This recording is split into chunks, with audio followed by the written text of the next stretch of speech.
The territories over which the Armenian side lost control during the April battles in the Nagorno-Karabakh region might become the subject of negotiations, Armenian Defense Minister Seyran Ohanyan told journalists on Monday. After the negotiations in Vienna, Armenian President Serj Sargsyan stated that during the escalation of the conflict in early April, the Azerbaijani Armed Forces liberated 800 hectares of the occupied territories. Saying this number, Sargsyan clearly wanted to hide from the Armenian society the real scale of the failure of the Armenian Armed Forces in April. The Azerbaijani Defense Ministry made a statement in which they made it clear that such modesty of the Armenian president was completely unreasonable, and we are talking about 2,000 hectares of the liberated territories. Ohanyan considers that it's possible to turn these lands into a subject of speculations. We will not forget the territories lost during the 4-day April war, like we don't forget our historical lands, Ohanyan was quoted as saying by Sputnik Armenia. During both defensive and offensive operations, the troops move. The entire personnel of the Defense Army of Nagorno-Karabakh fulfilled all the tasks. We have nothing to hide. There has been some movement. Today, they are under the control of the units located in these areas. These areas are fixed as a part of Nagorno-Karabakh, said the Armenian Defense Minister. It's impossible to understand what he said.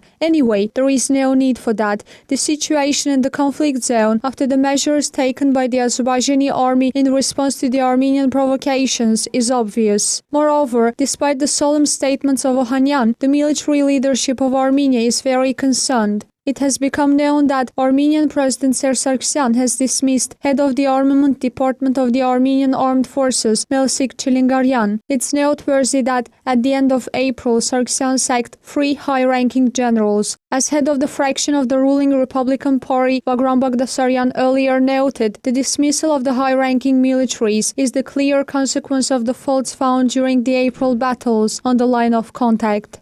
Renagaeva, CBC.